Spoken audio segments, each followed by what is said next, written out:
recording now, and within the week it's going to be available on our website and on our YouTube channel. So once again, welcome everyone. Today's webinar is a continuation of our Decolonizing Sustainability Science series, and we are very grateful that we have organized this webinar in collaboration with the Ocean Knowledge Action Network and also the Taipei Hub of Future Earth. So if you have attended a Pathways Forum before, you will be familiar with how the next 2 hours usually work. But we thought with such a necessary topic, such as the one of today, that of non-Indigenous scientists working with Indigenous communities, it would be cool to reflect on our positions and also this platform that we hold. And so we're deviating slightly from the typical Pathways Forum format and recognizing the importance of this topic and trying to honor it with a more dynamic approach. So on that note, I'm going to hand you over to our co-host, our moderator for this morning, Linwood Pendleton, who is the Executive Director of the Ocean Knowledge Action Network. So over to you, Linwood. Thank you, Stephanie, and thank you everybody for joining us. It's great to see you here. As Stephanie mentioned, this is going to be different than the normal Pathways webinar, and it will be because we asked our guests how they'd like to run this webinar for these 2 hours. And they were very clear they wanted it to be interactive, but they also wanted you to know a lot about where they come from and their communities. And so what we're going to do is we're going to start off by having them really tell you about their communities, their experience in their community. We're going to have some opportunities to learn about you as we do this as well. We're going to have polls where we'll ask you some questions about you. And then after each of the 3 guests introduces themselves, we will start to bring you in more directly. I think we have some people in our audience, hopefully today, that are themselves from Indigenous communities, and we'll start with them and ask you some questions. And it will just be a really active and hopefully dynamic 2 hours. So with that said, we're going to get started here. Our first guest is Dr. Futuru Tsai from the National Taitung University. Teriitutea Quesnot, who is one of the other speakers, and I, along with Stella Alexandrov, who's the science officer for Ocean Can, really just had the pleasure to spend some time with Futuru in his community, the Etalon community. So Ila, for that, Futuru, it was really a great experience. Thank you for joining us. And why don't we go ahead and give you control? Why don't you share your screen and tell us about you and the Etalon community.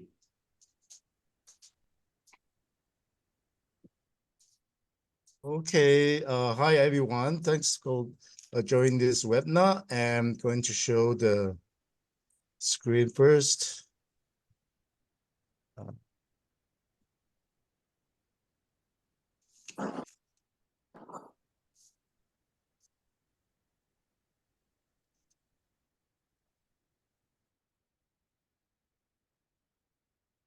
Okay, everyone is good for the presentation mode? Yeah, thank you very much. My name is Futuru.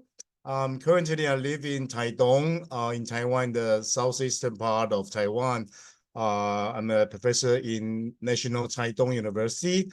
And the title for today is a Stranger General Secretary, because I was a former General Secretary for the Indigenous community. In Amis language, we say Niaro. Just like in Maori, something like iwi, and in Amis language is Niaro. I actually lived in the community, and I moved into this community for, it's around 30 years already. And very interesting is that, you know, pathway, because our forum is a pathway. And the Taiwanese indigenous peoples, just like the other island people in the Pacific region, it's called so-called Austronesian speaking families.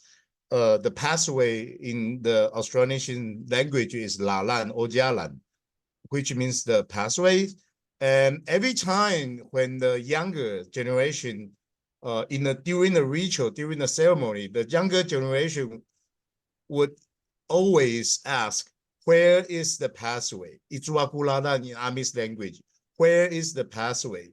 And also when during the ceremony, annual ritual, in July, there is a certain day worship the ancestor spirit.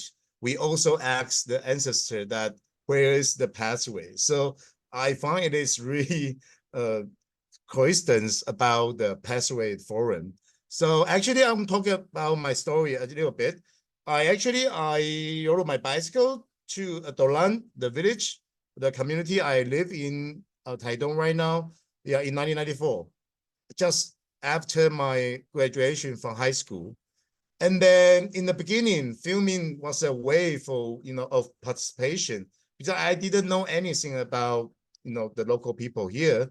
So and at that time, I found out there were some people, they will make money. They made money from making the video and sell back to the indigenous people. I thought at that time, I think it's totally wrong. How can you film a bunch of people and then you sell back the videotape? So I voluntarily myself, I was a filmmaker. So I filming them as a way for participating. So, and then after 1 year later, I want to learn more and then quit my job at a semiconductor factory to study anthropology. After my graduation from the master program, I retired from a military service. So this is a Dolan, the community in Mandarin called Dulan, in Amis languages, a Dolan. This very beautiful small town, and Linwood and Stella and Totea, they were here several weeks ago. So from the airplane, you can see this town. And I live this area, this area, this red narrow. So from 1994 to 2019, eventually, I was an outsider, eventually to be accepted, becoming insider of the community. So legally, I am not an indigenous people, but in the community, I was accepted as a community member. And also I am in the age group, the age organization. So eventually I keep filming in one way. So the stories I heard in the village, in the community, the experience I experienced, I made some documentaries and even some short films. And this is my Amis grandfather, the indigenous grandfather. He was conscripted by the Japanese colonial period. He was conscripted by Japanese army in 1943, and he was sent to Papua New Guinea for 3 years, and he survived in the jungles. So when he came back, he never told us about the story. But before 5 years, he passed away. Eventually, he talked about his experience in the jungle of Papua New Guinea. So then I went to Papua New Guinea with my Amis father and my Amis brother.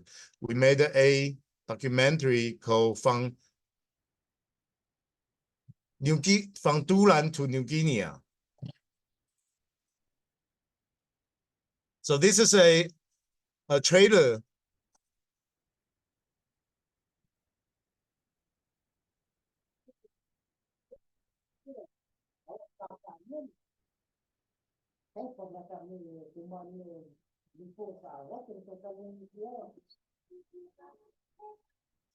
So at that time, I heard a story. My Amis grandfather, they survived in the jungles in the Papua New Guinea, and then nothing to eat. So they were forced to eat the human flesh of, I think it is from Australian soldiers, the human flesh. So it was so shocked. So after that, I made a documentary, a broadcast in the village for the very first time, and then broadcast to the nationwide television, indigenous TV station, and we went back to Papua New Guinea to make a monument called the Wings for Takasago Jiungdai. Takasago Jiungdai, which means the indigenous volunteers, soldiers in Japanese. And then I keep doing the films and making the films. And this is the newest film called Life and Death Between Ebbs and Flows. And everyone, you can take a picture on the QR code. Then you will hook on the full length, not really full length, just a short film on the internet and with English abstract. And this is published by a Japanese museum. So if you are interested, I'm encouraging you to connect the QR code. So right now I'm making a bridging between a film talking about the spear fishermen, still collecting the footage. So this is the whole list of my ethnographic films, also short films and music video. And this is bridging bridge between is I'm undermaking. Really, I'm doing this, and then I find out indigenous history, culture, and traditional knowledge in the films are the screen memories, which is defined by Faye Ginsberg scholars in New York University. And so, and the media actually is a place for forming and negotiating the public sphere.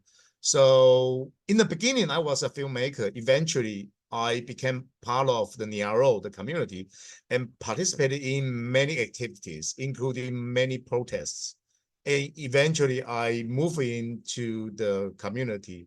And the president of the community, chose me to be the general secretary of the community, taking care of the public affairs at that time in 2015.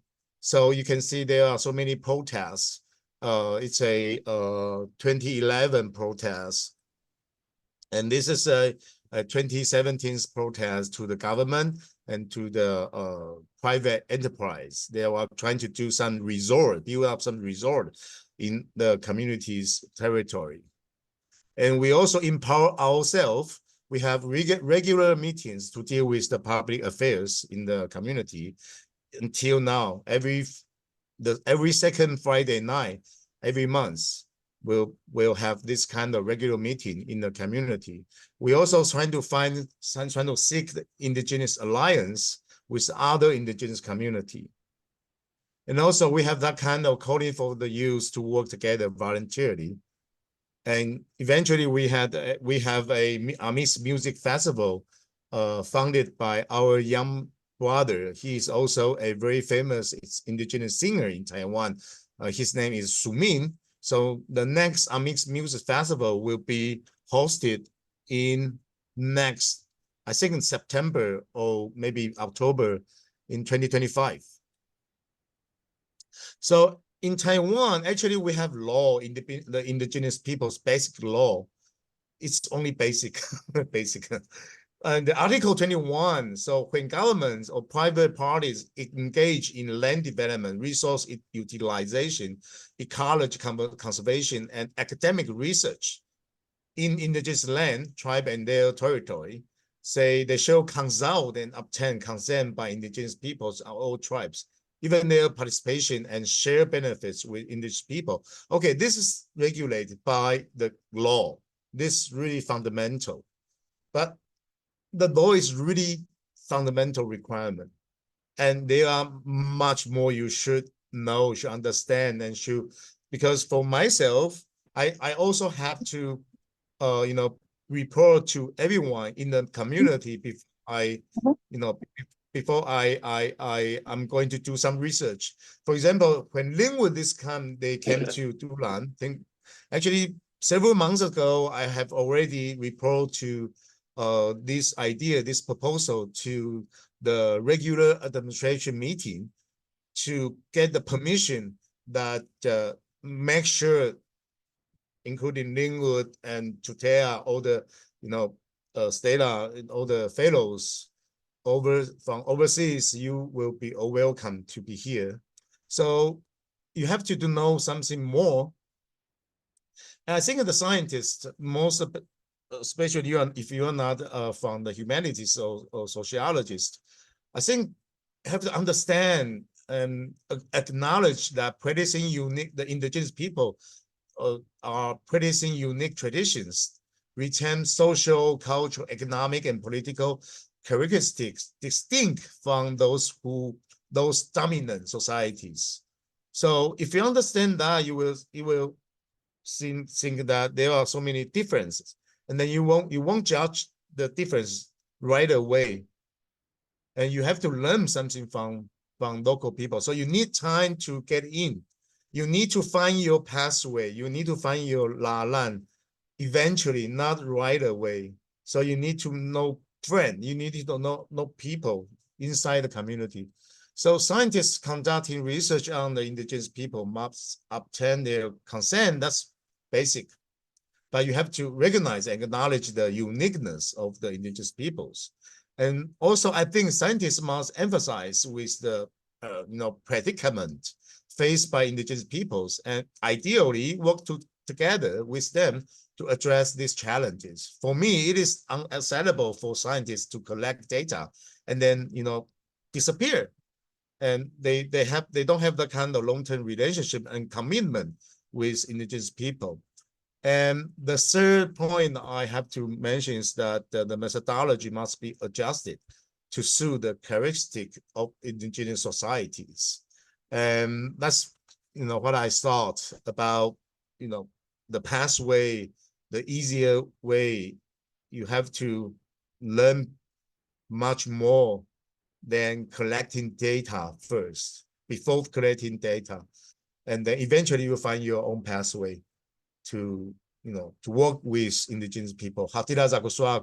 Which means my words end up here. Thank you very much. Thank you, Futuru, Are, for that.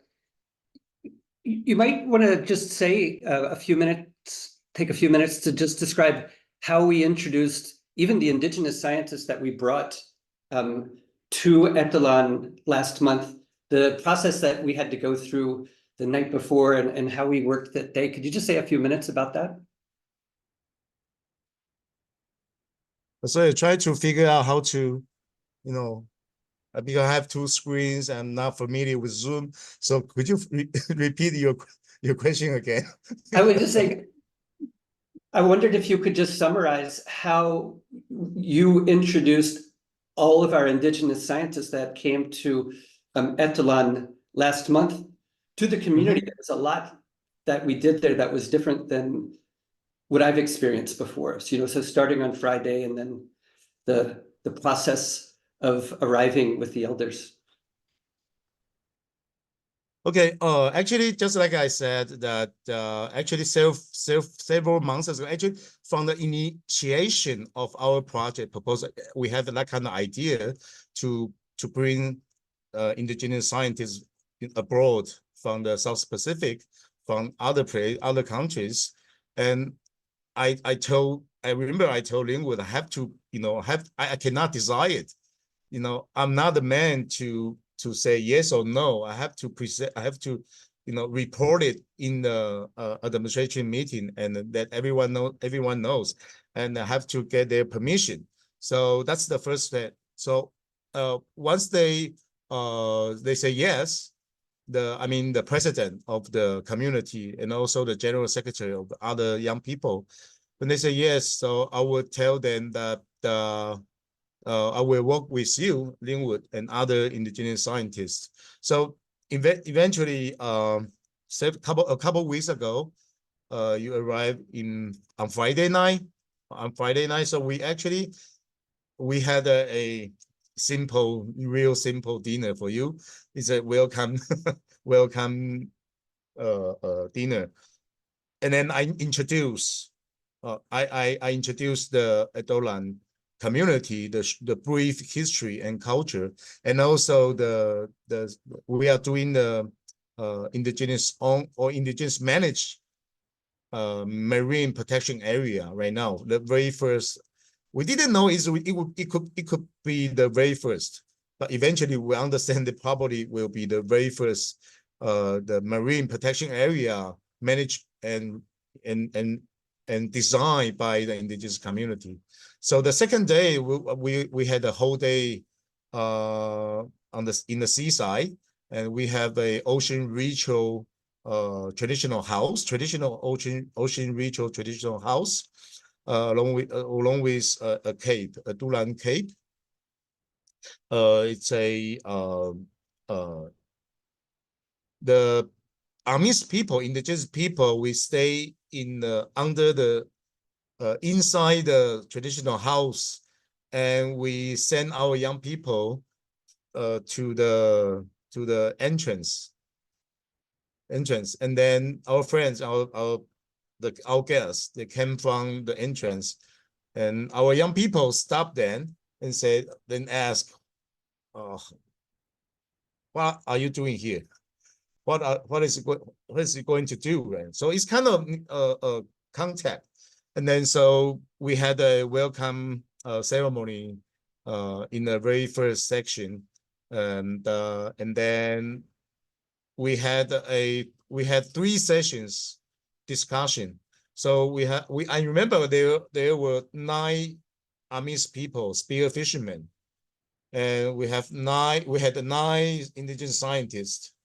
We had that kind of conversation to exchange our ideas, and with 3 sessions in 3 sections, 2 or 4 common questions. I remember that. So, and I think that will be a very good way to decolonize kind of conference or webinar. During that kind of workshop, I remember we had 3 young people. They could not even graduate from the high schools, but they were so focused. They were, so concentrated to participate in the discussion, and then they will feedback to me after the day workshop. They came to my house. They said they learn a lot and they want to know more about this kind of knowledge and skill. So, and then this kind, traditionally the conference, every scholars write a paper, write an abstract, and present in in the conference. And the scholar go back home, then write their periodical journal articles. But in this kind of workshop, I think we focus on common several questions. And then actually, Lingwei, you invited Anthony, and also I remember there are two young scholars going to write the paper, right? Yeah, actually they contributed not only by unique or maybe a certain scholars, but also the indigenous people. They actually work together. So we did not write first and probably write after the workshop. So I think it's kind of good way to decolonize kind of conference, academic conference. So there is a role, there's a how to say that indigenous people can actually participate in the writing and the idea, raising the idea. Yeah, just probably simply I talk about the situation we had. Yeah, no, that's great. And it was a long, slow process where people really got to know each other, and there was a constant sharing of who got to speak. And it was the community and then our indigenous scholars. It was really, really great. So thank you, Futuru. You saw lots of photographs in Futuru's presentation. You'll see lots of photographs in the other presentations. Please keep in mind that these are personal photographs, so don't take pictures of them or share them. If you really see one that you feel like you really want to share, contact us and we'll contact the presenter, Futuru, Valelia, and Tutea to see if that's okay. But these are all very private things that we're sharing with you today. Okay, so what we want to do now is learn a little bit about you, our dear audience members. And so we're going to have a quick poll. And we want to know whether you've worked in an Indigenous community. So Stella is going to share in the chat a Slido poll. Click on that link there. It'll take you to the poll, and it'll ask you whether you've worked in a community. Did you work directly? Did you work with community members, etc.? You'll see the questions there. Go ahead and check those that apply to you.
Okay, we have 50 responses out of 72. We'll just give you a couple of seconds because I do want to see how this breaks down.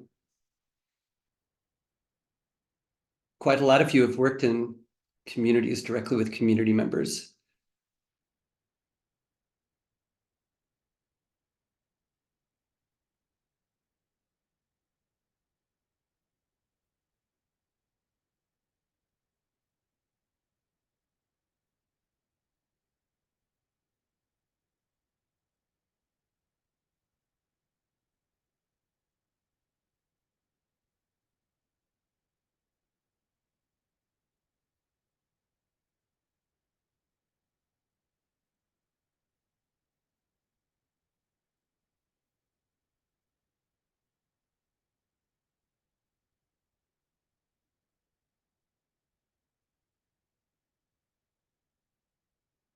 Okay, I think go ahead and keep answering that. I think we'll close it. I think we're getting a general idea here. About half of you have worked with community members. About a third of you are interested in it.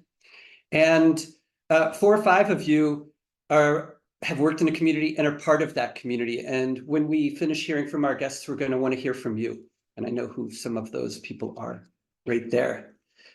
So once again, thanks so much, Futuru. Now we'd like to move on to Dr. Valelia Muni Toki from the French Institute for Development Research. And Valelia is an anthropologist. She has roots in the island of Wallis. And Malo Valelia, I'm really looking forward to hearing what you have to say. So let's go over to you. Thank you so much, Linwood, and thank you everyone for being here this morning. And thank you to the organizers for allowing us to discuss together those very important topics. I'm going to share my screen.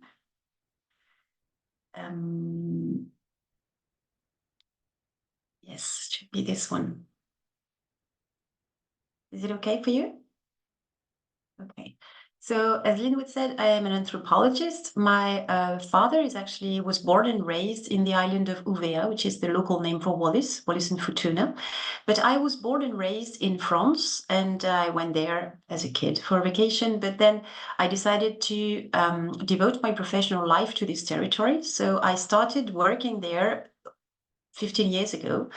And I haven't really moved back there, but I spent quite a significant amount of time in this territory, like from 3 to 6 months a year. And I would like to thank also Futuru for his presentation just before me, because I guess it's going to echo what he was insisting on, and particularly the fact that you need time to work in this kind of environment. So I'm sorry, should click on it. Okay, sorry. No, sorry. Okay, so this is a map of the South Pacific, just in case you don't have it in mind. So Wallis and Futuna is actually right in the middle.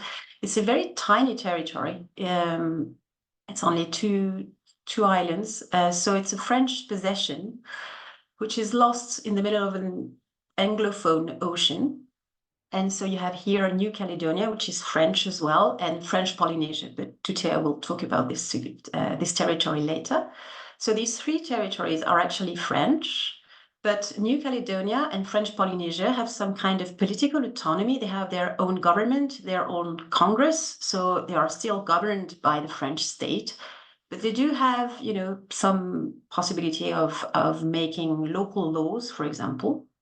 Wallis and Futuna is very different. The executive power is entirely held by the préfet, which is the representative of the French government. So there is really no political autonomy for this territory, which is entirely governed by the French central state. I guess the situation of Wallis and Futuna and of French overseas territories in general is probably comparable, if you know better other contexts, to the situation of Greenland or Puerto Rico, Guam, the American Samoas. I think it's interesting to think of these territories, together. It's non-sovereign territories, and non-sovereignty is actually, in my view, very much connected to the idea of indigeneity. At least that's the way I see it. And I guess as a researcher, it has very important consequences on the way you can, do your own research. Working in a non-sovereign territory changes everything. So on the next picture, you will see the king of Uvea. So Uvea and Futuna still have kings, customary kings.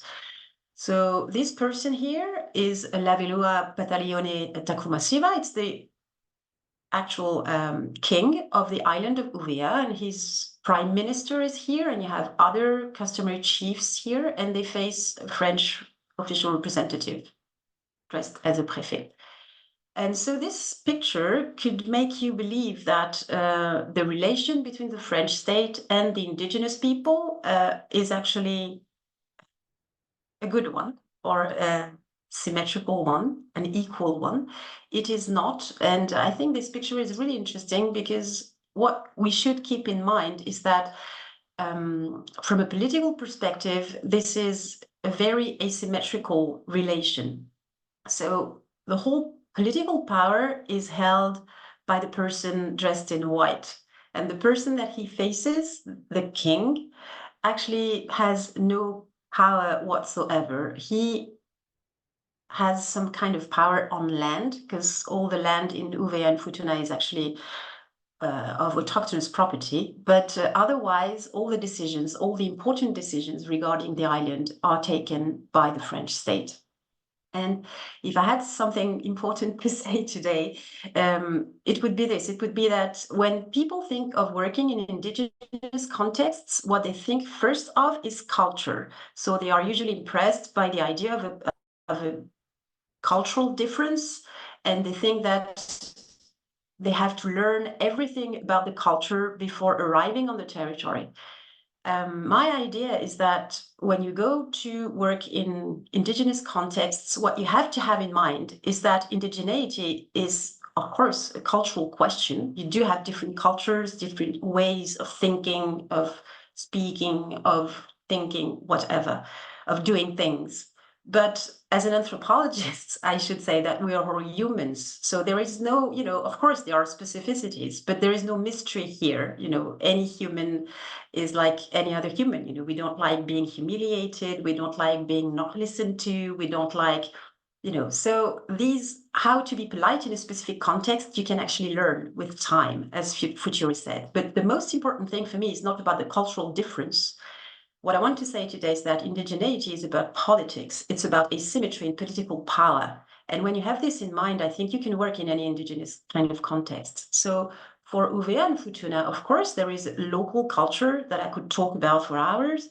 I could explain to you how we do things, but culture is not the most important here. Politics is, in my view. And politics, the current political situation is that the indigenous people in their own island don't have the right to make decisions that actually, affect them.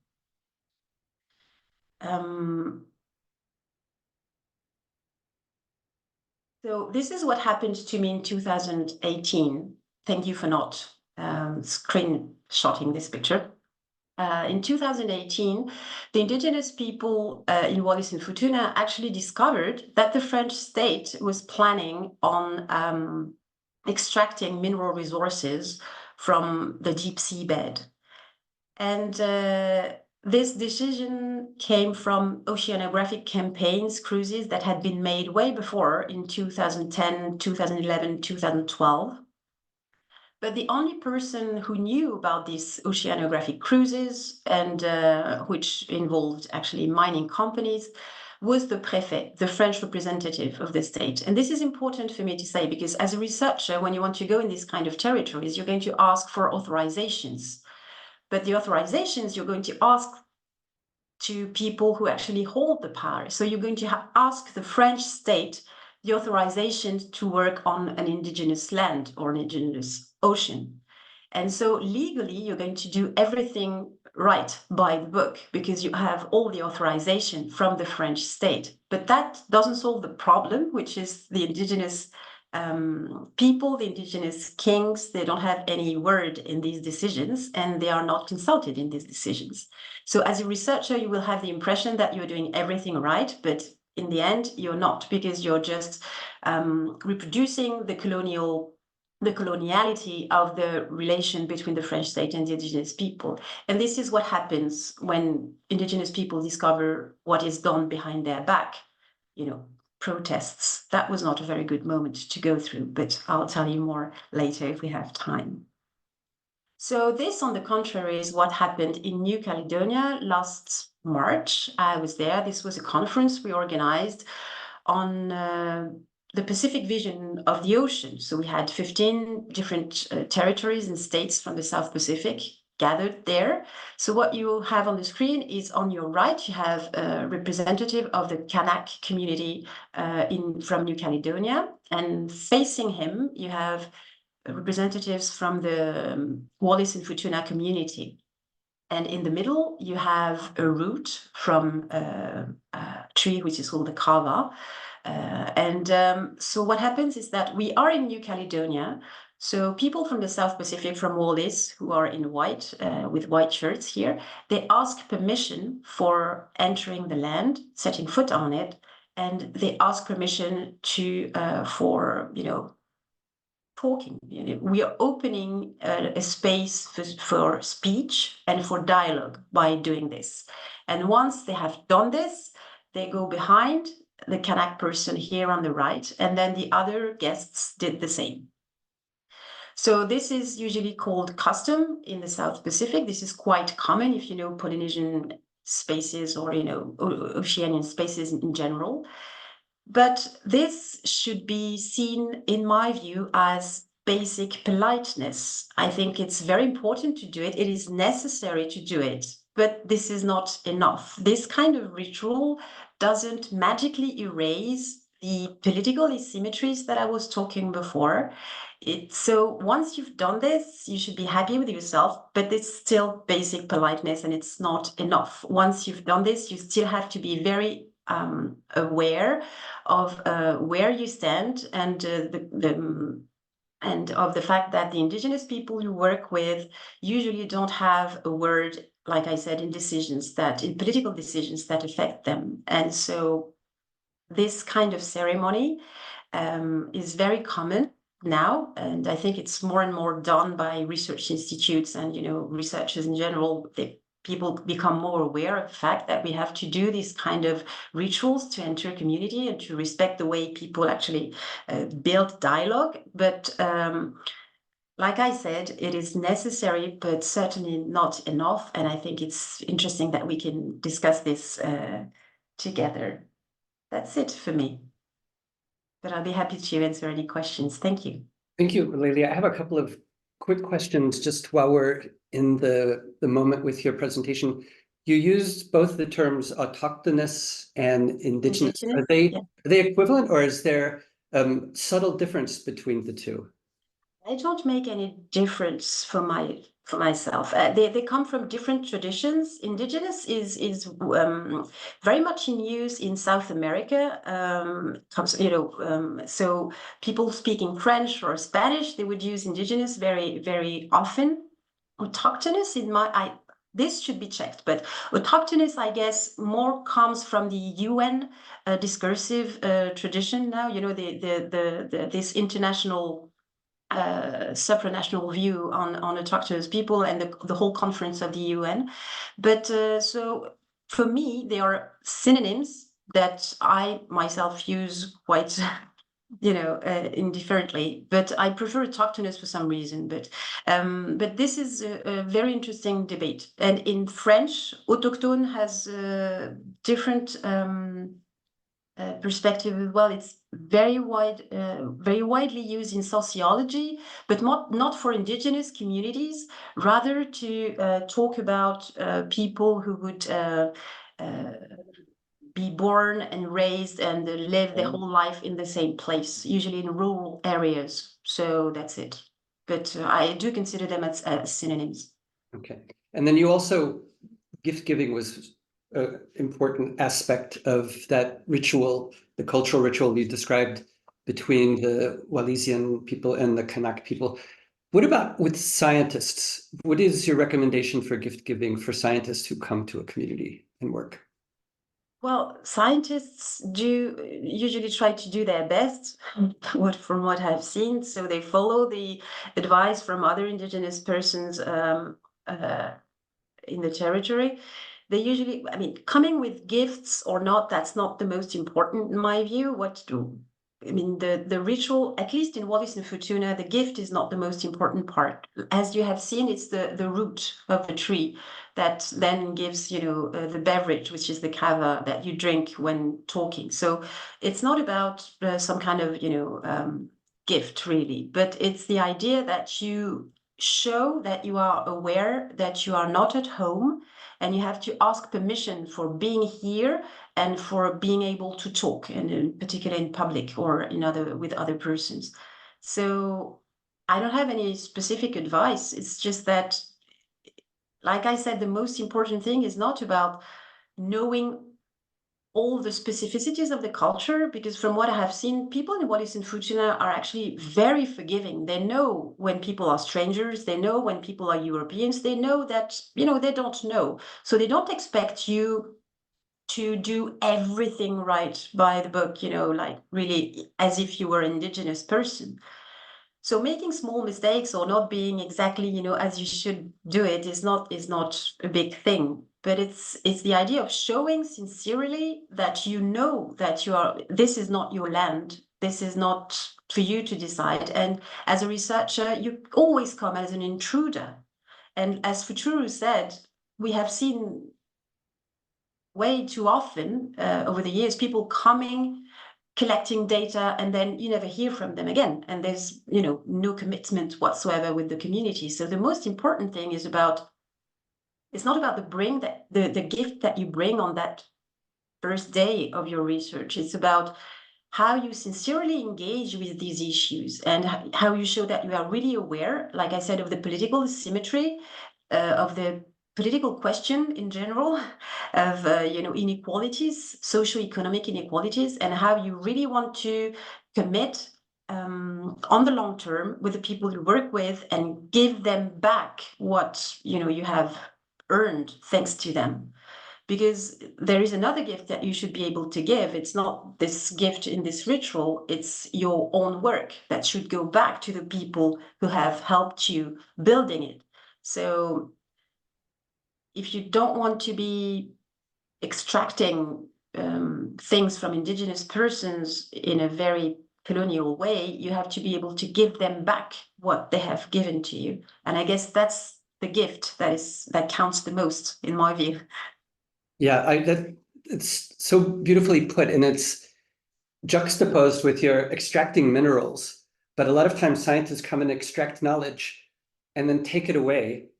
And Futuru was hinting at, we should think about how do we involve community members as co-authors. And so one of the things that we did with our work in the Etalan community is make sure that the people who were writing up everything that came out of that were our indigenous scholars. But we hadn't talked a lot until Futuru just mentioned this about how actually we're going to incorporate non-scholars in the indigenous community as co-authors so they retain that ownership. And this is a good time for us to go to another poll.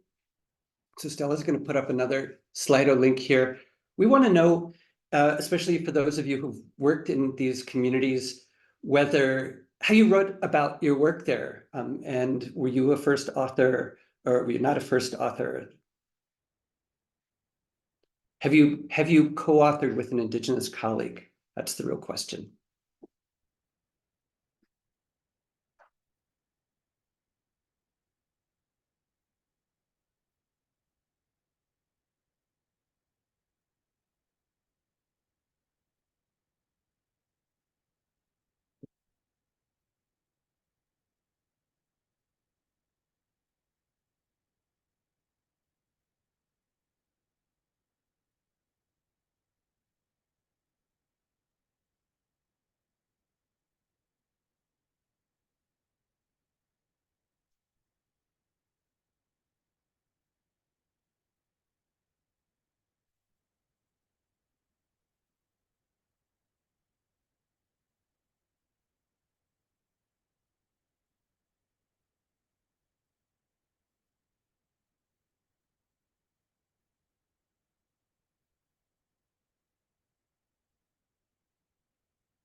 we have 45 respondents now. I want to get a few more of you here so we can really draw some conclusions about our audience if we can.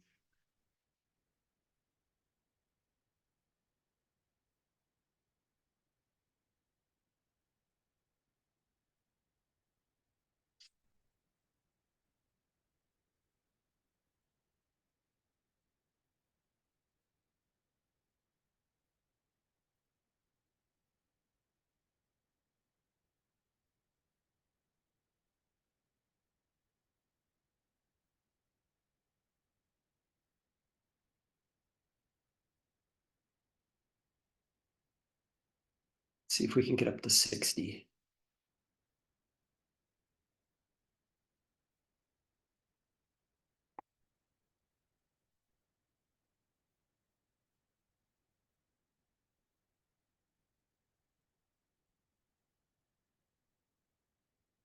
And if you're one of our participants, you can answer the poll too if you want.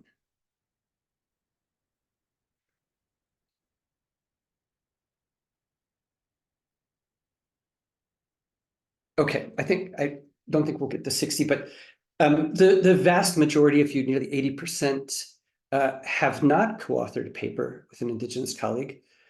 This is in the context of almost half of you said you had worked in an Indigenous community. So that certainly reflects the fact that we often don't have local co-authors or people who are from that community who we involve in the paper writing process.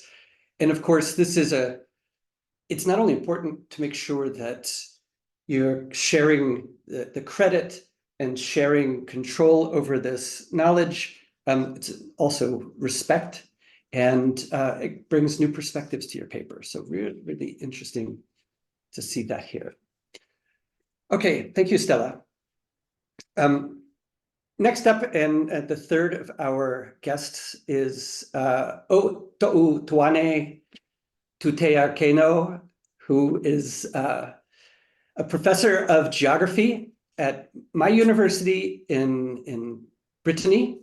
But interestingly, I got to know Tutea through our work at the Ocean Can, working with Indigenous communities, because I've been stationed in Paris for the last 3 years. And so we've really got to learn a lot from Tutea and his work. And I'm very happy now, Tutea, to turn it over to you so we can hear about what you're doing. Yeah. I'll just try to, can you hear me? Yeah, I'll just try to share my screen. Yeah. Can you see it? Yeah. We can see it. Just need to put it in presentation mode. Perfect. Okay, great. Thank you, Linwood, and thank you all of you for having me for this talk. I'm Teriitutea Quesnot. Tutea is more simple, short name. I'm an associate professor of geography, like Linwood said, at the University of Western Brittany. So, like my colleagues, I'm gonna just give my background, and then I will raise some key points that, as a social scientist, that I think it needs to be you need to be aware of when you are working with Indigenous community. And then I would just provide some concluding remarks to finish the presentation. So for the background, quickly, I was born in Tahiti. So that's the main island of French Polynesia, but I grew up actually in the island located near Tahiti, Morea, and to be specific, near in the northwest coast, Tiahuda, Apiti. So you've got a picture of where I grew up for about 14 years old. Then we moved with my parents, like in the Marquesas Archipelago, which is located 1,500 kilometers from Tahiti, right? So we live there on that island, on the main village, which is called Hakahau. You've got another photo. That's a small village, but really, really great place. So after that, just to sum up, I moved to mainland France to continue my university studies in university, so Bordeaux, Toulouse, south of France, and then I moved to Canada to doing my PhD. After that, I was hired by Airbus as an engineering manager in France, and then 6 years ago, I managed to land a position in academia. So at the Department of Geography of University of Western Bretagne, and now I'm conducting my research at the European Institute for Marine Studies at the LETG CNRS laboratory, which hosts mainly geographers, but also geomorphologists and archaeologists. So that's not the island of my childhood, but I won't complain since I have a great view from my office. So that was the part for the facility, and then for the fundings, just to finish with the background. Yeah, I've got I have several projects, but one which deals with the mapping of lagoon fishing practices in Morea. This project is funded by the National Research Agency, French, I mean. And then last year, I was awarded a research chair from the Université de France. So I'm still working on the on Morea, on the fishing practices on Morea, in Morea, but I'm also trying to extend my research on Kanak in New Caledonia to work with Kanak and work on the customary land sea registry. So that was just that's all for the background. And then now, like I said, I will just try to give you some. Sorry. Is there? I heard someone. Maybe that's okay. Okay. So, like I said, I would just try to raise some key points. And once again, I just want to stress out that those key points are those from an Oceanian, and not that subjective, but yeah, a little bit, and then from a social scientist. So, just to quickly pose the context, we are talking about sustainability science, you know that, and you may know or not, but in 2020, less than 10% actually of the global contributions of research directly address the SDGs. So the UN asked us to change our practices in science. We perfectly know that we have to move beyond our discipline boundaries, and that we also need to work with indigenous community, citizens actually, and politicians. IPCC also emphasized the fact that resilient development cannot be done without having an inclusive approach actually with marginalized groups, including the women, but also, once again, the indigenous communities. The question is how. I don't pretend to have the perfect answer to that question. I don't even know if there is actually a perfect answer to that question. But once again, I will just give you some points to answer that question. And the first one, I would just like to talk about this. That's maybe the most important from my perspective, the researcher stance. And to do that, I will just talk about the work of Talal Assad, who is an anthropologist and who criticized the structural anthropology of Claude Lévi-Strauss.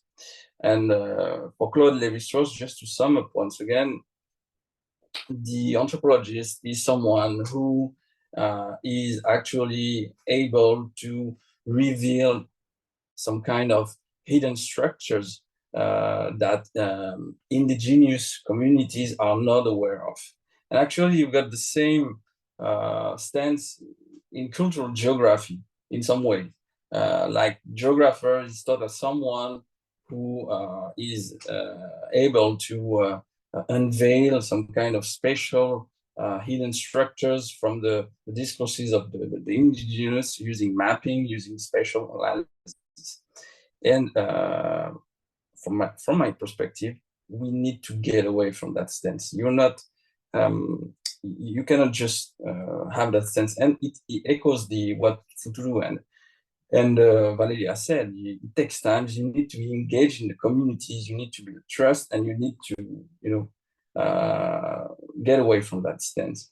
That's the first point. Yeah. Also, just to finish with the work of us, he also said that, and that for me that's obvious. But as anthropologists, we are not taking some kind of raw data from the communities. It's not raw. These are not raw data. You are constructing some kind of text that are built from your observation, interpretations, and your own text, right? That you are writing during your fieldworks. So and that's the same thing with human geographers or cultural geographers. We have the same approach. So we need first to acknowledge that we are producing a knowledge which is situated and obviously constructed. So that was the first point for the stance of the researcher. I think it's important. Second point. Once again, in social sciences, we need, and I'm okay with that, we need to continue pursue the ontological turn that began in the 90s. So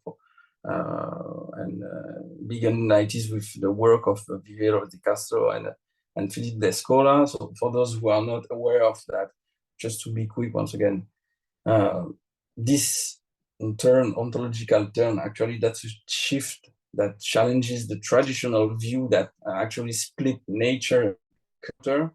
So today you have lots of work on continuums between nature, between cultures. So that's okay from me, especially since as Oceanian, and I don't want to make some kind of generality because obviously, but lots of cultures within the Oceania, lots of communities, etc. But you have some kind of few common points, and from my perspective, that's true that we are at some key moments reasoning, thinking in terms of continuum. So that's okay to continue that, to continue the ontological turn and reasoning in terms of continuums. But, and this leads me to the other points, but it's not enough. For me, it's not enough, because if you work in Oceania, you will at some moment, how do you say that? You will see that the invisible spheres, invisible worlds, and the entities that inhabit those worlds are actually there. I mean, the ancestors, the dead, the gods, etc. They actually coexist with the living, with us. So you have a continuum, that's clear. But if you are starting to read the literature, so the papers, the books, and other stuff on that topic specifically, usually those things, phenomenon, entities, etc., from the invisible sphere are actually classified in the realm of the beliefs. Yet, if you think and if you state that these are beliefs, you assume that what is real is what is visible and, in a sense, measurable. So I think if you really want to work with us,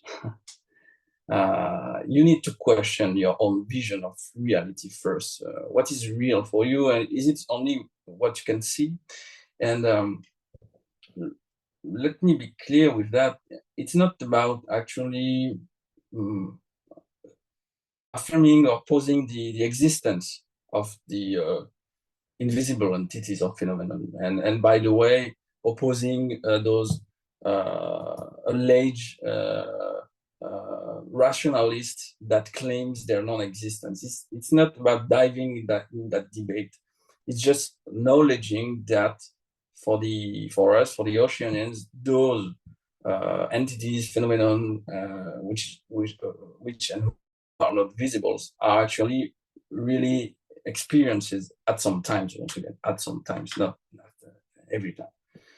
So that was another important point. You need to, from my perspective, you need to acknowledge that reality. Yeah, and this one also connects with the talk, especially of Valelia, speaking about ontology and ontologies and categorization. Obviously, you need to be aware of those crisp categories, because how can I say that in the literature, once again, there's a tendency to confine our communities in a kind of what I call a cultural fortress that is opposed to the Western world. Actually, that's too simple. That's simplistic. This is a simplistic vision, because for example, in French Polynesia, you've got lots of people like myself who belong to two or even more cultures, because they are mixed, right? And you cannot also elude the history, the political context, and obviously the globalization. For example, you got a photo in Marquesas with our current president Macron, which is there with the officials and also the customs behind. So all of that. I like these pictures because you can see all the mix, right, with the flags also on the back. So you need to be also aware that it's too tempting to just say, okay, you've got the Oceanian and the other one, the Western. We have some specificities, that's clear, but beware of such crisp categories.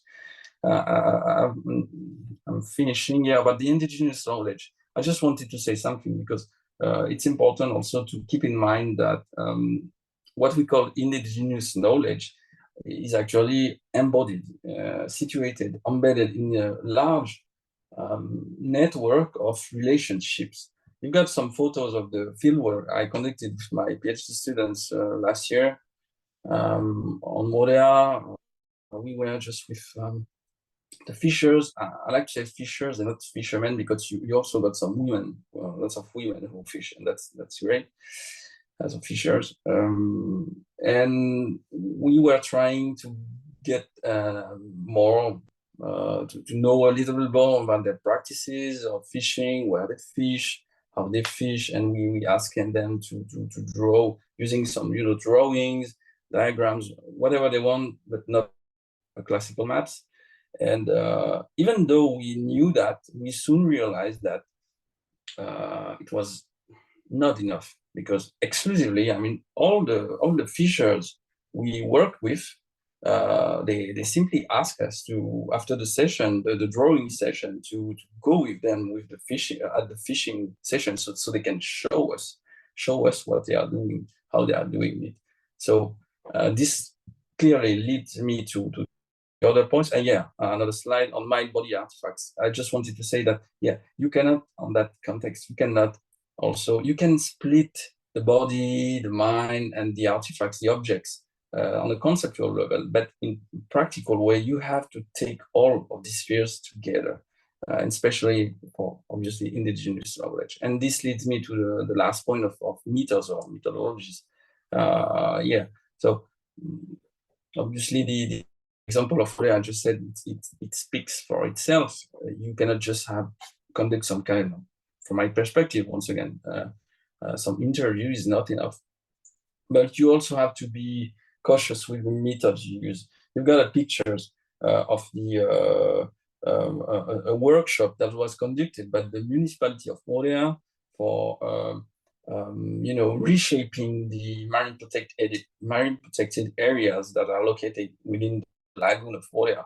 And it was a good attention. They tried to collaborate with the fishers, so indigenous communities, by gathering them, around a map, classical map, and they're trying to once again make some new delimitations, limits of the MPAs, and it was like 5 years ago, and it still doesn't work. Obviously, we've got lots of reasons behind that, but also the fact is that if you use a map, classical maps, you are conveying some vision of space and not time, but just space that is that are really Western, okay? And we, as oceanians, are seeing maybe space and time differently. So you need to be also aware, and that's what Futuru said in his third point.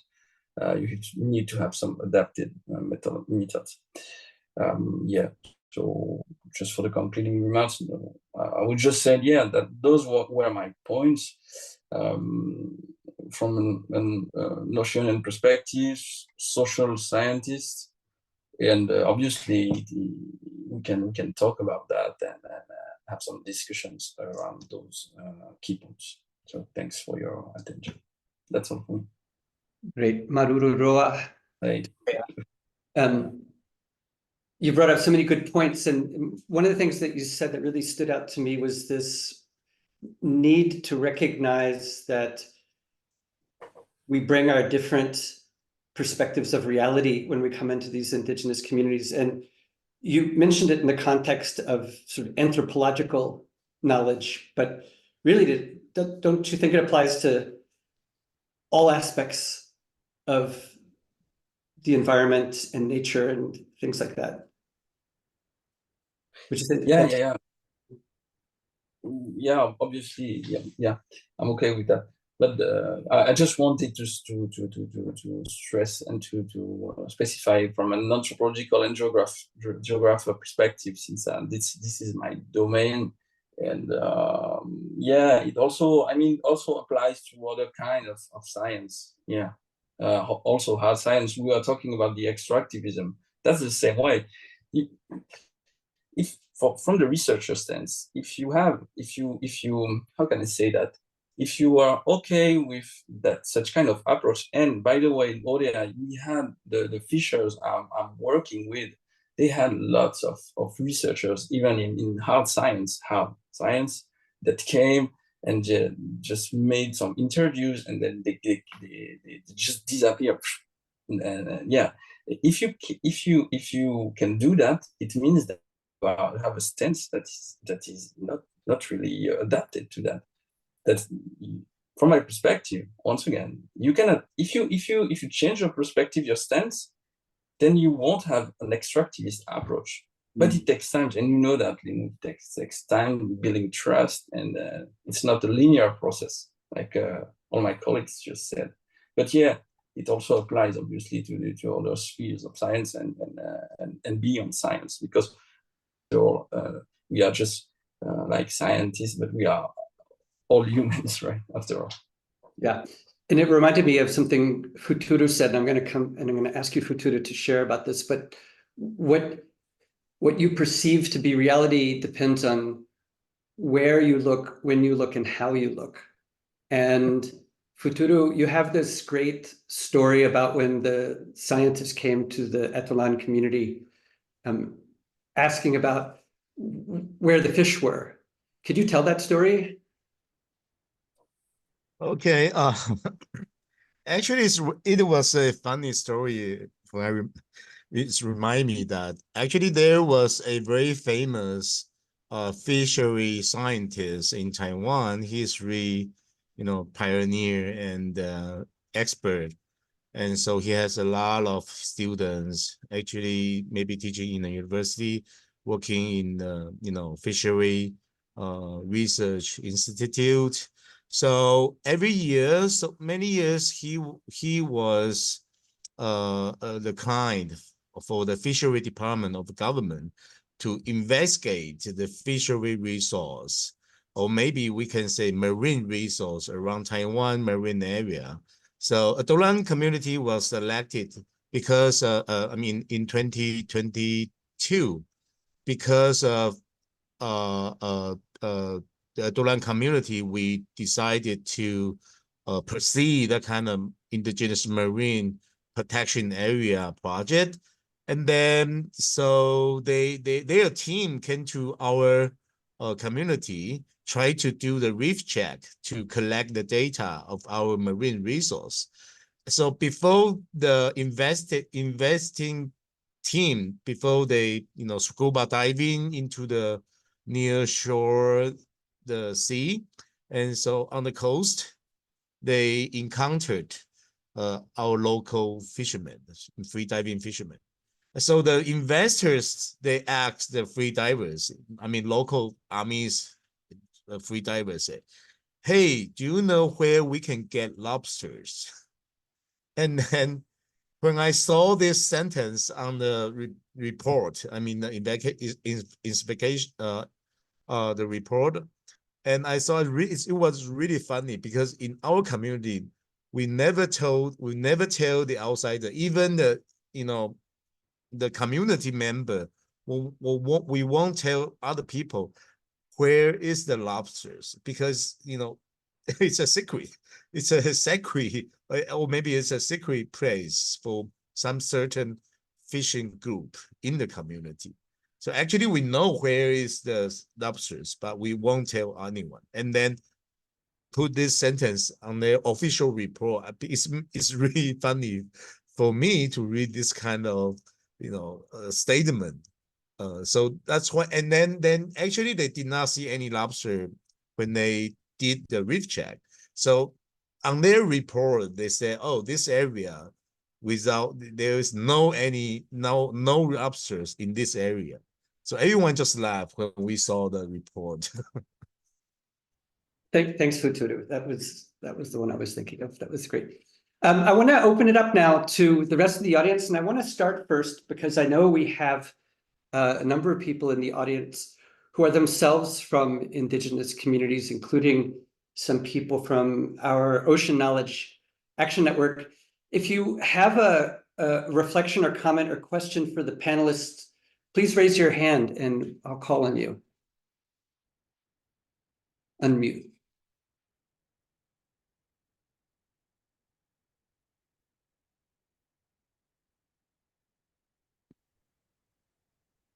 Yolanda or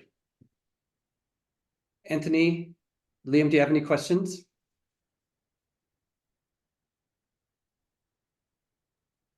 Do you see the hands up, Stella? Hello? I just want to congratulate the speakers. It was very interesting. Unfortunately, I was not able to join the first talk, but for the second and for the third presentations, I would like to, I don't know, maybe you are going to share the PowerPoints or for the reading for Indigenous scholars like me interested on the topics. It's more a question than a comment. Thank you, Yolanda. We will, this will be recorded and it will be posted on the Pathways website. And I think Sophie is locked, or Stephanie is locked out. I'm going to have to run and go get her for a second. Do we have any other questions or reflections? How about from the general audience? And if not, I'll open it up. Renuka. Yes, thank you. Thank you very much. I've just joined. I was in meeting, so I have missed, but because it is recorded, I will listen to it tonight. But I believe you, because you are on ocean knowledge and I'm already a fellow on coast, Future Earth Coast Fellows. And my expertise are in carbon calculations, and I have proposed a concept which is called Communities Carbon Calculator. And so if anyone is interested in that type of connection or, working with me, do connect me. I will write my email address and all that. and just to give a snapshot on carbon calculator, communities carbon calculator, what I mean that we have to increase carbon literacy around the world. And if we know the carbon footprint, and because we are now having And like you- Renuka, do you have questions for the speakers? no, I don't have any questions, but Okay. I thought I will explain my concept here. But if there is no time, I can stop. You please put a link in the chat, but we really want to focus here on interacting with our speakers. Wonderful. Okay, carry on. Thank you. Rebecca. Thank you. And first, thanks to the speakers. It was really a pleasure listening to you. I am Rebecca. I'm a former Futurist colleague and now a PhD researcher at Tilburg Law School on biodiversity and strategic litigation. And so I have a question which concerns the role of the law. So this is something that both Valelia and Futuru briefly touched upon when you said that you can be completely in compliance with what the law requires you and still not do what you should. And so I was wondering how you view the role of law and regulation in your work, in the way it interacts and interferes with local and indigenous communities, and the way in which you view what law does, whether it can be empowering or rather restricting. Yeah, so that's my question. Thank you. Valelia, Teriitutea, Futuru, one of you like to answer that question?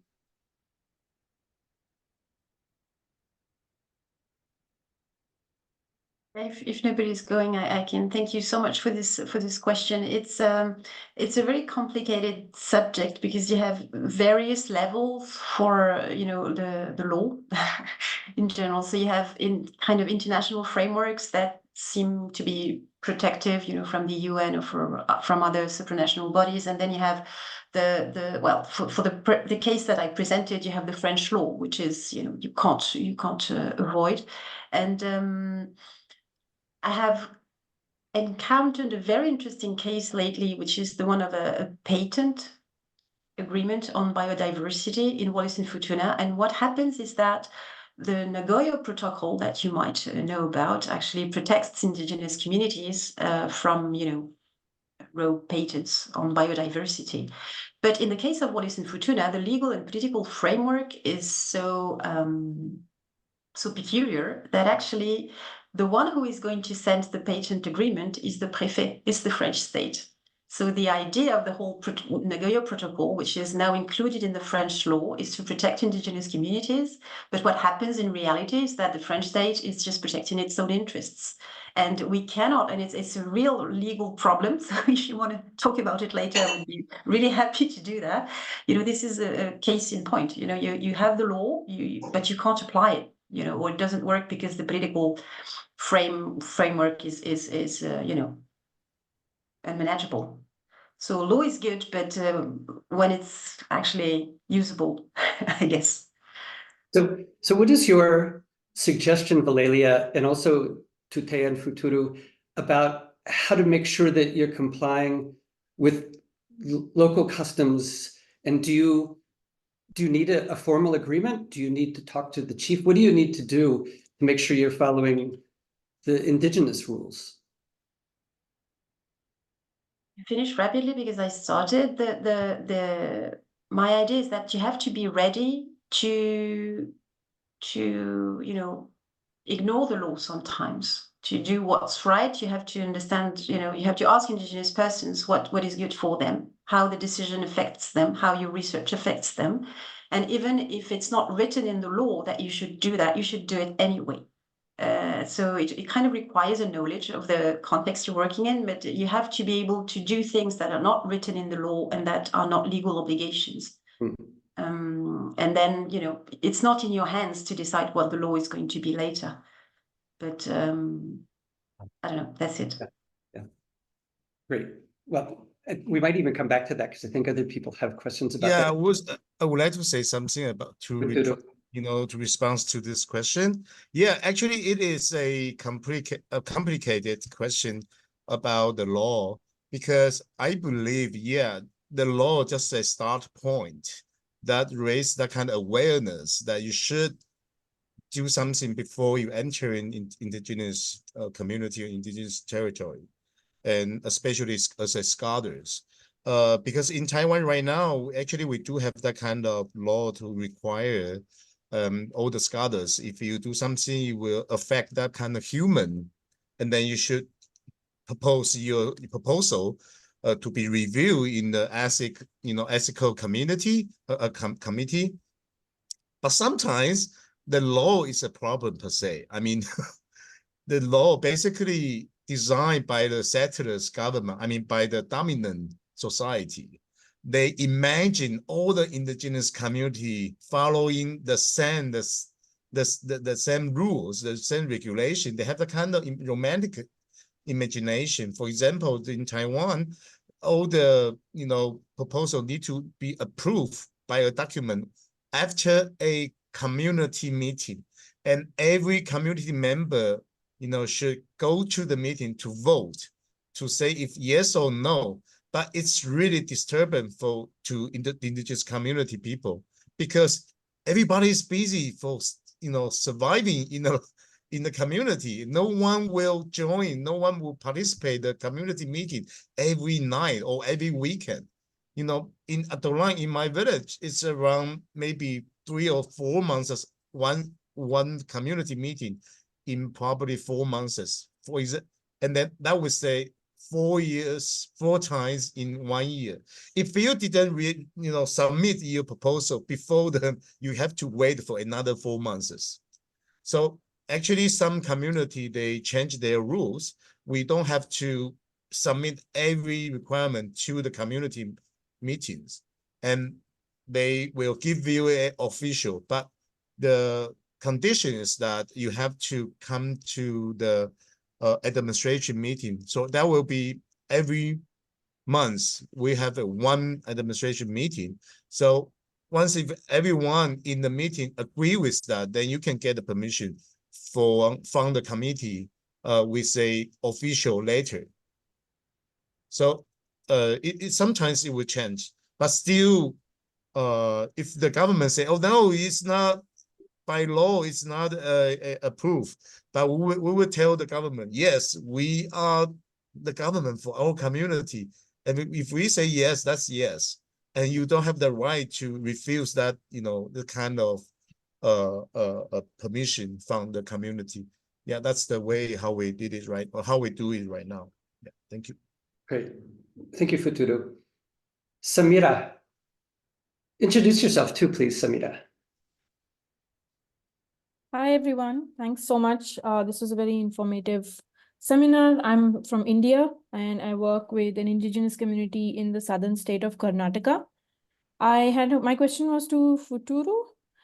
Thank you very much for your presentation. In your slides, you had shown a slide about getting youth together to work voluntarily. And I wanted to ask you specifically about that, because across the board, there are a lot of challenges in getting youth to work in a voluntary capacity. And I wanted to know if you faced any similar challenges and how did you deal with those? Thank you.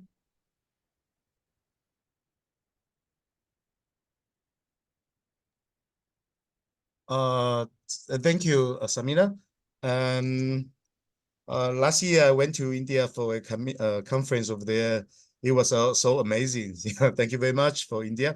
And also for this question is that it's kind of youth volunteer in the community, which means the community members. Actually, in Amis people, actually in our community, we have that kind of age organization. So every man would be putting different age set based on their age for example, my age is kind of 50 to 52 now. So I belong to a age set, our age mate, we could say age mate.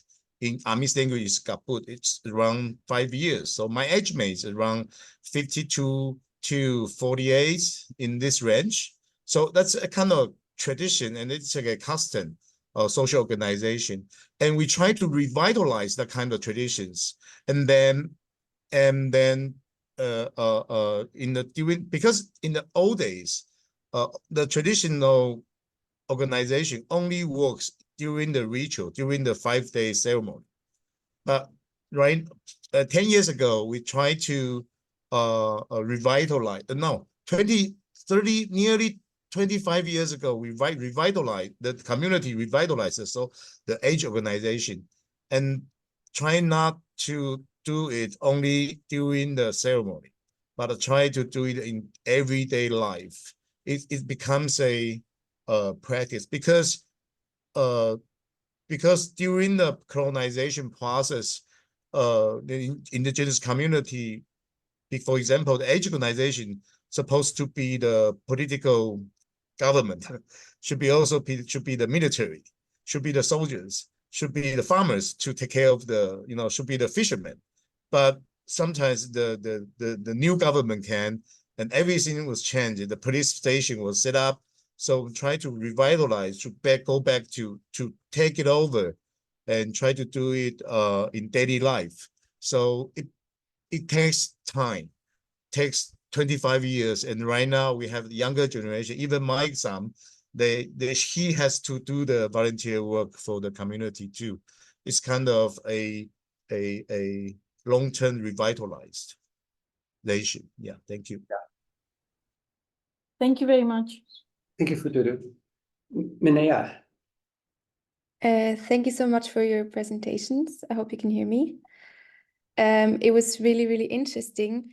And it really got me thinking about or maybe I will present myself first, sorry. I'm Minea. I currently work at the Network for Transdisciplinary Research in Bern, Switzerland. And here we also get into contact a lot with the question, for example, of different types of knowledge and how we can integrate different types of knowledge. So when I did my master thesis, I did it in Madagascar and Tanzania. And we had workshops about coastal management. And in the first part of the workshops, we tried to identify the reasons for that the amount of fish was decreasing. And so this was really interesting because so many different epistemologies like kind of clashed. And I wouldn't say clashed, but they were just really different understandings of these reasons. And I just asked myself if there is a way of kind of integrating this knowledge, or if you just need to say, okay, these are just different types of knowledge and we accept all of them, but some are integratable and some are not. Yeah. Who wants to answer that from our? I can, maybe. Okay. Sorry. Thank you for your question. Yeah, that's it. Yeah. Yes. That's that's a complicated question, right? And integrating different type of knowledge, that's really really hard. And first of all, how can you also converting, because you have a translation process from the something that the indigenous tells you, and then how are you going to transfer it, translate it on for example indicators or what? I would just answer from my own perspective and my own research in Moria. We had the same problem, and I think, and that's what we are trying to develop. We think that the mapping specialization is a tool that we can use to how can I say that, to share on the same levels knowledge from scientists, which are not embodied, for example, and knowledge from the fishermen. And to do that, for example, just to give some examples, we are trying to use the autobiographical, how do you say that, autobiographical interviews that we are trying to put on, and also mental maps that we are trying to put on a conventional map. That's an example of something you can do to integrate those such kind of knowledge. We are also trying to use the fuzziness approach. I won't go further because it might be complicated, but instead of using the classical delimitation boundaries on the map, for example, for the implementation of MPAs, we are trying, instead of using crisp limits, we are trying to instead using vague, fuzzy limits. And that's important because using that, you how can you say that? You can just minimize the conflicts, because the limits on the geographical maps is important, right? It's like 0 and 1, and it generates conflicts, right? So that's a way we are trying to right now to develop to mix those two kind of knowledge. You can still on those maps using knowledge, for example, from those of hard science and knowledge from the community without create some conflicts. And maybe the last point, you also need to, staying inside the framework of the geographic information systems and map, you need to rethink also, and that's the third way, you need to rethink about the, not the reality, but the point of view that you can integrate within, for example, a pixel. If you are using the same pixel and in the classical way, it is 0 or not, it belongs to that point of view or the other point of view. And we are trying also on that project, it's still ongoing, to integrate multiple points of view, which can be also contradictory. But to do that, you need to change the ontologies behind the tools and the map, especially. And that's not that. That's it. Okay. Yeah, I don't know if that was. thank you. This was really helpful. I think, I mean, in the project that I was at, they also tried to do this thing called participatory mapping. So I don't know how it's going anymore because I finished my master's, but I'm still in contact with them. So maybe I can get some inspirations and let them know, what you told me. Thanks. Thank you, Manea, and thank you to Tea for that answer. Who do we have from the Sustainability Lab? Hi. Hi. Sorry, I couldn't change my name. I'm Mar Delgado from the University of Córdoba in Spain.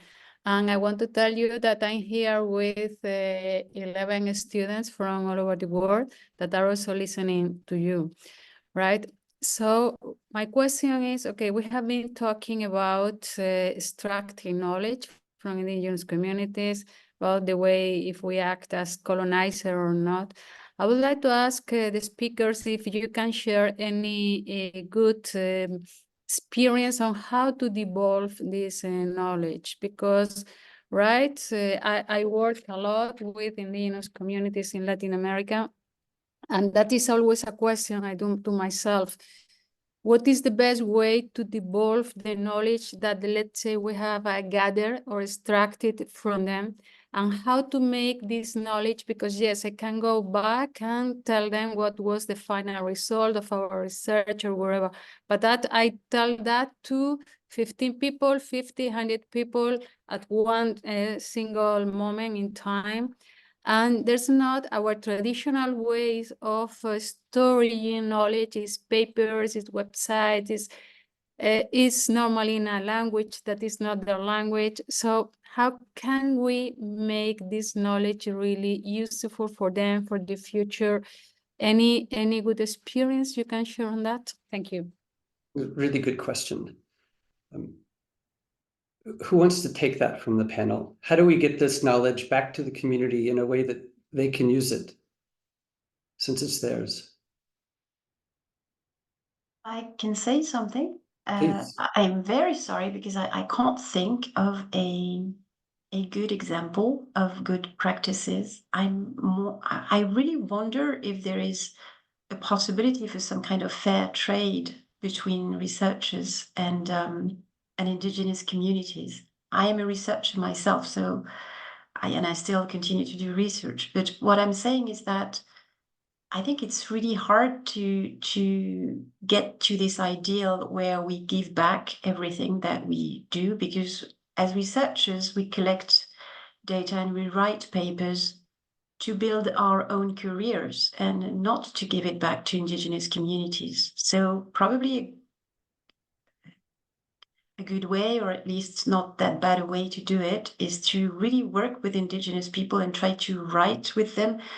I like the poll about the publications before, and I think it reflects the fact not that researchers don't consider their indigenous collaborators, but it's rather than in indigenous settings, like I said, we have lots of socio-economic inequalities and lots of, in lots of situations, you work with people who don't hold master degrees or PhDs, and so you don't think of them as potential co-authors.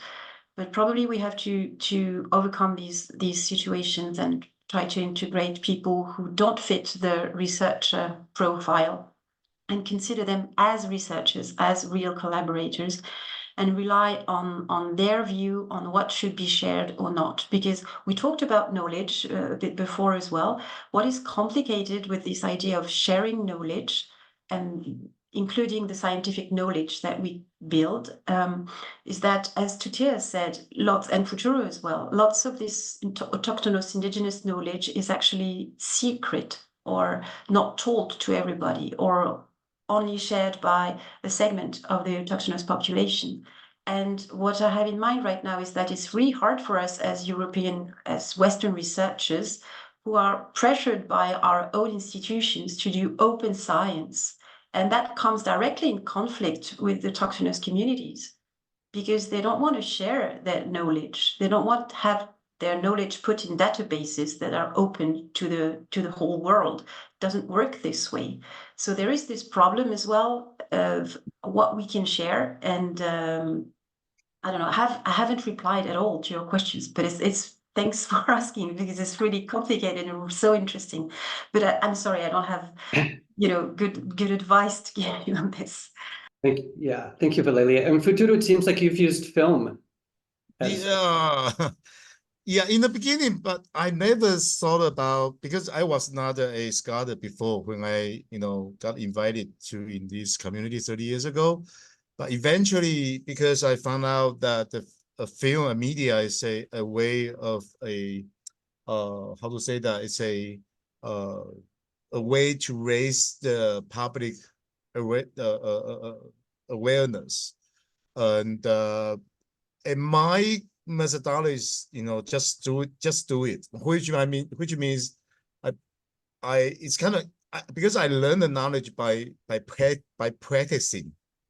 If I want to learn something from the Amis people, about the marine knowledge, traditional marine knowledge, then I have to be the spear fisherman, because most of the spear fishermen free diving, and then I can feel, I can understand.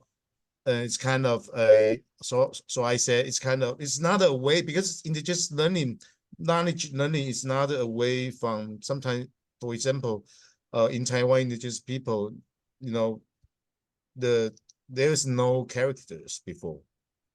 Everybody talk, singing, dancing, and also practicing. So by this way of learning knowledge is totally different from Western, or maybe from other learning process. So you have to understand what is the learning process in the indigenous community.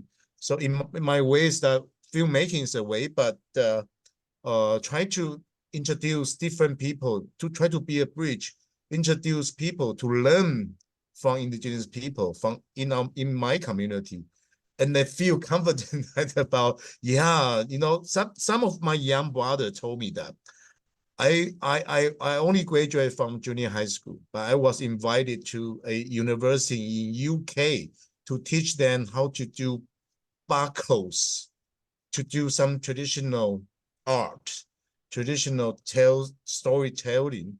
And then when he was in junior high school, his teachers, his parents always told him, you are hopeless.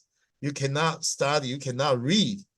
Then, but 20 years later, he was invited by a university in UK.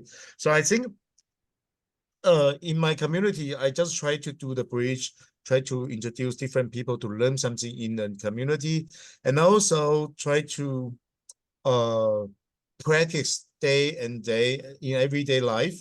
Then the young people will just follow to practice, and then you learn from practicing the knowledge. And I don't think writing a paper, because indigenous people, they don't care about the paper. They don't care about the thesis. I can say that most of my village people, my friends in the community, they never read my paper, because the readers of the paper is for, you know, scholars. But in my village, I try to make a film. They all watch the film and try to discuss. We discuss with each other. And also I write a book, but not by a scholar's way, but not by a, you know, in an academic way. Try to write with photos and with stories, try to tell the story.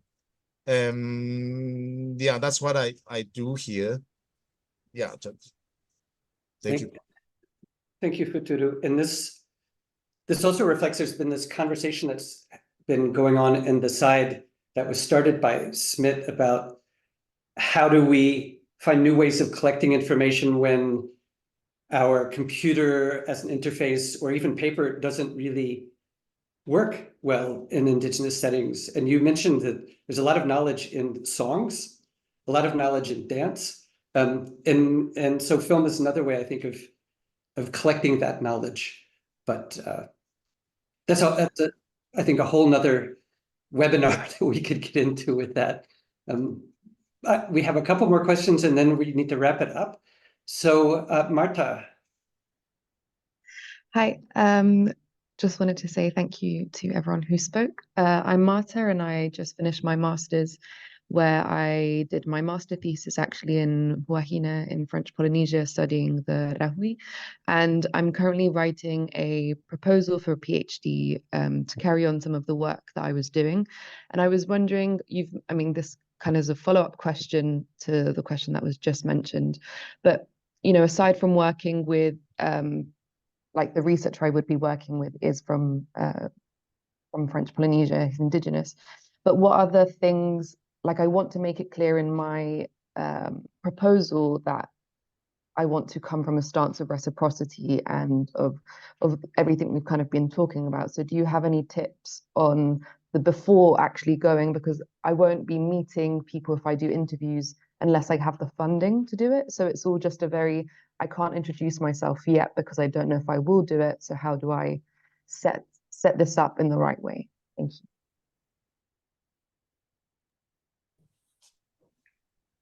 Yeah, I might try to answer that question.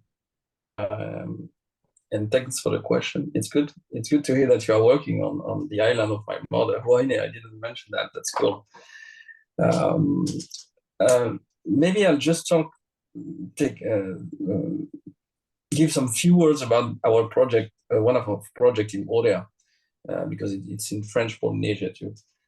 Giving you some tips, actually, what we did, and it also fits with the last question. We engaged the fishers, so the indigenous community, during the setting up of the project, and we, how can I say that? We build the project together so that they can have an interest. Like Futuru said, some of them care, but most of them do not really care about the papers. They want to have something which is concrete and tangible.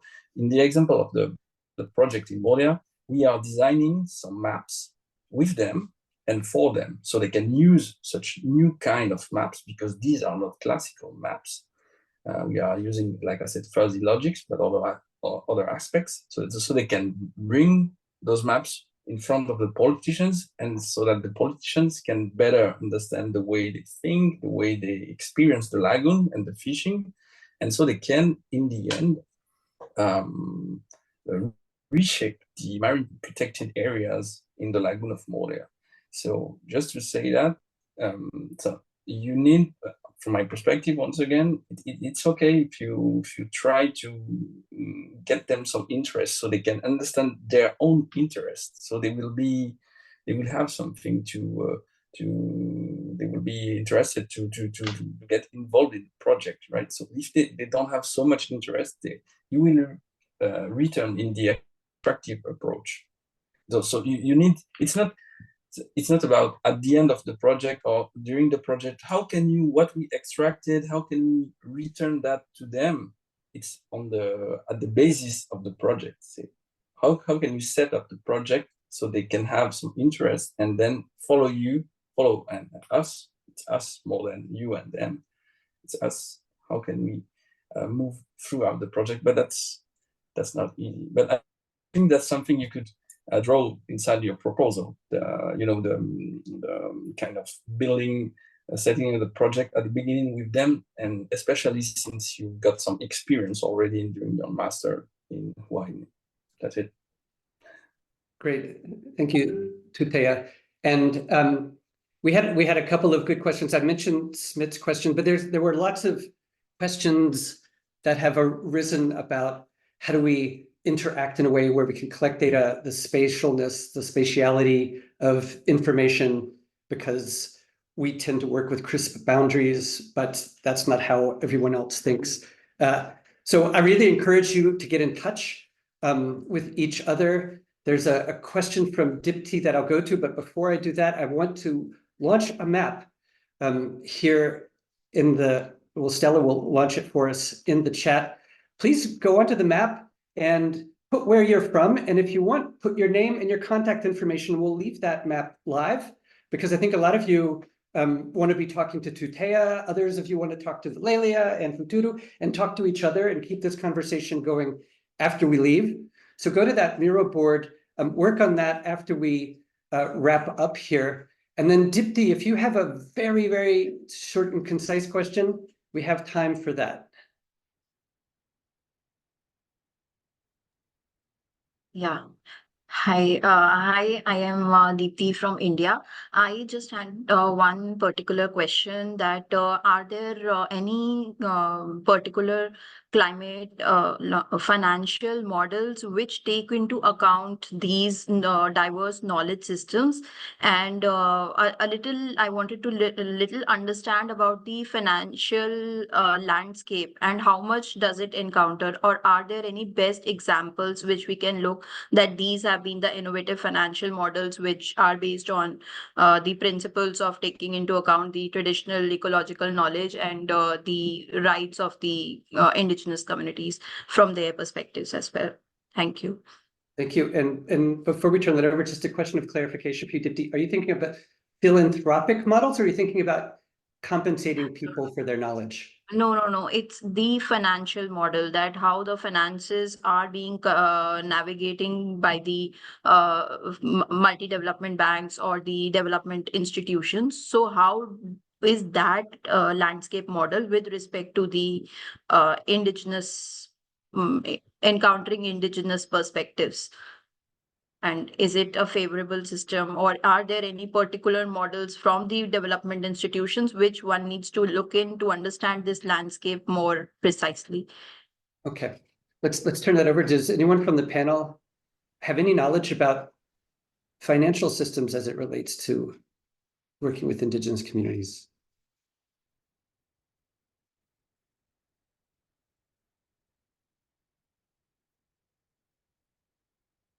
I think we might have to keep looking to see if anyone has delved into that, Dipti. No worries. Hello. Thank you.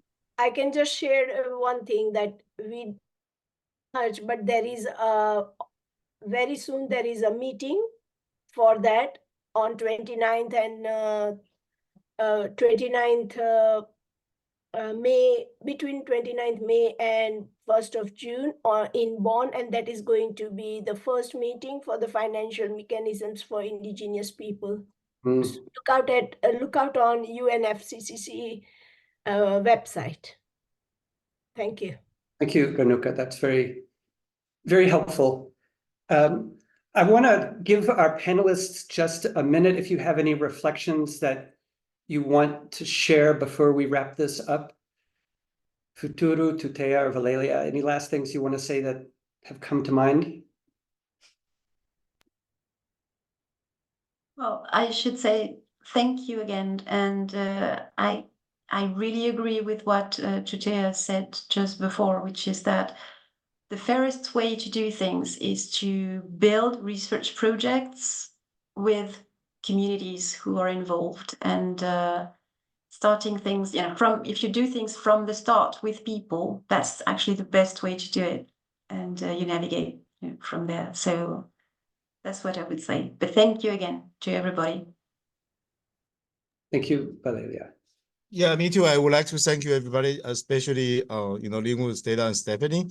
And I'm very happy and wish us good luck right now, because we are trying to do the very first indigenous design, and then management marine protection area right now. It's been already almost 4 years right now, but we're still encountering that very difficult situation from the settlers society, dominant society, especially the commercial fishery association right now. And wish us good luck. And also, I want some scientists could be our allies. And then when we go to battle with the enemy, battle with the people, the problem, and we have a lot of allies. Thank you very much. Thanks, Futuru. And Tutea. Yeah. Thank you for all of you for that meeting, for that questions, exchanges, for your presence. It was really, really cool, really good. But hopefully we might pursue that, continue that. That's just what I want to say. I don't know the form, but obviously during another event, like another webinar, but also workshops, or I think we should move on, because we can see that it raises interesting questions, issues that lots of people are obviously interested in. So it would be great, so we can find something to continue. But anyway, thanks to all of you. Thank you, Tutea. I agree with you completely. Just for my part, I want to thank the three of you. It really has been interesting to hear from you. You may have noticed as an audience that we have our guests this time. We really tried to focus on the East because of our time zones. In webinar 2, which Stephanie is going to tell you about in a minute, we have other people from our community, from Indigenous communities, more in the West. So I will just give you a preview there. I do think it's important to keep these conversations going. Pathways Initiative is a great way to do that. If you are focused on the ocean, there's the Ocean Knowledge Action Network, and many of the people here who have spoken today, both in the audience and on the panel, are part of that community too. There's so much to do, and we've really just scratched the surface today. So thank you for sticking around for so long. Stephanie, I'll turn it over to you. If you can tell us about the next webinar we're going to have. Yes, of course. I would like to echo what Linwood has just said, first of all, and thank Futuru, Valelia, and Tutea for giving us your time today, and also to Sala and Linwood from the Ocean Can, and to Sophie from the Tapei Hub as well. So yes, part 2, our focus is going to shift reflection on the challenges confronted by Indigenous researchers working in the West, and how it's very much necessary then to sort of define and construct and use knowledge within sustainability science. You will see a familiar face because Tutea is going to join us again as well. And we'll also have 2 new speakers from the Quechua and the Wayu communities. So the links, I think, have been put into the the chat from Sandrine. And yes, also to say that it wasn't necessary to attend part 1 today. If you have colleagues or peers, it wasn't necessary to attend today if you'd like to attend part 2. So yes, you can now register for part 2 in the chat. Also, some news from us here in the Pathways Initiative. We would like to let you know that our 24th edition of our autumn school is open for application. So if you are an early career researcher and you're working in Europe and you believe in the transformative aspects or potential of sustainability science, you can apply for that. And I think Sandrine has just put the link in the chat. So yes, thank you very much, everyone, for joining us, and we will see you soon for part 2. Yeah, thank you. And bring your deans and chairs, because in the next webinar, we're really going to talk about how difficult it can be to pursue an education and a career in Western institutions. So we need some of the higher ups here to hear these stories. So thank you, Stephanie, and thank you, everybody. Thank you, Sophia, or Sophie in Taiwan, and Stella.